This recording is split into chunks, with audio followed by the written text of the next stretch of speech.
En aquel tiempo dijo Jesús a sus discípulos: vosotros no os dejéis llamar maestro, porque uno solo es vuestro maestro, y todos vosotros sois hermanos. Y no llaméis Padre vuestro a nadie en la tierra, porque uno solo es vuestro Padre, el del cielo. No os dejéis llamar consejeros, porque uno solo es vuestro consejero, Cristo. El primero entre vosotros será vuestro servidor. El que se enaltece será humillado, y el que se humilla será enaltecido. Palabra del Señor. Este maravilloso evangelio en esta fiesta de San Buenaventura, uno de los grandes santos franciscanos, recomiendo leer la vida de San Francisco escrita por él. Este evangelio al menos nos da dos enseñanzas, al menos dos. La primera es sobre este título: no os dejéis llamar maestros, no os dejéis llamar padre. ¿Qué significa? Va mucho más allá del uso de una palabra concreta. De hecho, a los sacerdotes se nos llama padres, sobre todo a los sacerdotes religiosos. ¿Qué significa? ¿Qué es lo que quiere decir Jesús? Significa que solamente Él es nuestro maestro y que nadie puede usurpar ese lugar. Nadie puede decir: habéis oído que Cristo os dijo, pero yo os digo. Nadie puede decir: Jesucristo está pasado de moda, Jesucristo está desfasado, hay que ponerle al día, hay que modernizarle. Nadie puede decir: el Evangelio está anticuado. La palabra de Dios en esto otro tiene que ser modificada o ignorada. Nadie puede decirlo.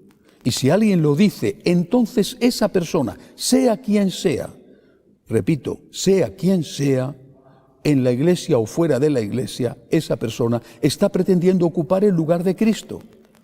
Cristo es nuestro maestro. Si Cristo ha dicho, por ejemplo, el que se divorcia de su mujer y se casa con otra comete adulterio contra la primera, son palabras de Cristo. Si Cristo se ha llevado a 12 hombres para hacer el maravilloso sacramento del sacerdocio y dárselo a ellos, ordenarles sacerdotes en la última cena, es un hecho de Cristo. Si Cristo ha dicho que tenemos que amar y perdonar al enemigo y que no podemos tomar venganza, es una enseñanza de Cristo. Es decir, lo que el Señor ha dicho y ha hecho es para un católico lo máximo a nivel de formación y de educación. Nadie, ni en la Iglesia ni fuera de ella, puede pretender ponerse por encima de Cristo. Eso es a lo que se refiere nuestro Señor, y no al hecho de que a una persona le llames maestro o le llames padre. Pero luego termina el Evangelio con una enseñanza muy importante. Dice Jesús: el que se enaltece será humillado, el que se humilla será enaltecido. Hay que tener cuidado con la interpretación de esta palabra, porque no dice Jesús: el que es humillado será enaltecido. No dice eso. Podría haberlo dicho, pero no es eso lo que dice. Y es así, en cambio, como se interpreta. El que es humillado será enaltecido, el que es enaltecido será humillado. No dice eso. Dice: el que se enaltece y el que se humilla. ¿Cuándo me enaltezco y cuándo me humillo? Me enaltezco cuando me atribuyo cosas que está haciendo otro. En este caso, por ejemplo, que está haciendo Dios. La Virgen María no se enaltece cuando proclama el Magnificat, porque dice que las obras grandes las hace Dios. Proclama mi alma la grandeza del Señor. El Señor ha hecho obras grandes por mí. Es el Señor quien lo ha hecho. Claro que son obras grandes.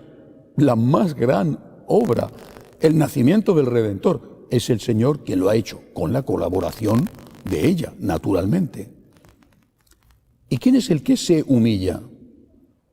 El que se humilla es aquel que busca la humildad. No tienes por qué aparecer, pero sobre todo el que se humilla es aquel que acepta las humillaciones.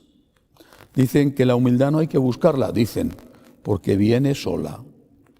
Tienes que aceptar lo que viene, que es mucho más difícil que buscarlo tú. Tienes que aceptar, pues, que no te traten como piensas que te mereces, como a lo mejor de verdad te mereces. Tienes que aceptar que no reconozcan del todo lo que estás haciendo. A veces no lo reconocen en nada. Tienes que aceptar incluso las humillaciones que forman parte de la vida. Te vas haciendo mayor o estás enfermo o tienes que pedir ayuda económica o una ayuda de cualquier tipo. Y tienes que aceptarlo, una cosa u otra, tienes que aceptarlo con la alegría de saber que estás unido a Cristo, el gran humillado en la cruz. Y con la alegría también de saber que un día todo eso que quizá permanece escondido ante los hombres, todo eso en cambio un día será reconocido. El que se humilla será enaltecido. Aquí quizá pasarán como personas sin importancia, como gente anónima. En cambio, en el cielo, que es la vida eterna y que sí existe, en el cielo se verán las cosas de otra manera. Y posiblemente los que hoy son grandes, allí, si es que están, serán los últimos, si es que están. Además, estamos viendo cómo los que hoy son grandes, de la noche a la mañana desaparecen y poco después ya nadie se acuerda de ellos. En cambio, los santos son siempre recordados y siempre son una luz en la oscuridad. Acepta las humillaciones, acepta lo que te viene dado. No digo que no defiendas tus derechos, es una cosa distinta. Pero mientras defiendes tus derechos, acepta las humillaciones, porque el que se humilla, el que las acepta por amor al Señor y para unirse al Señor, ese, sin ninguna duda, será enaltecido. Que así sea.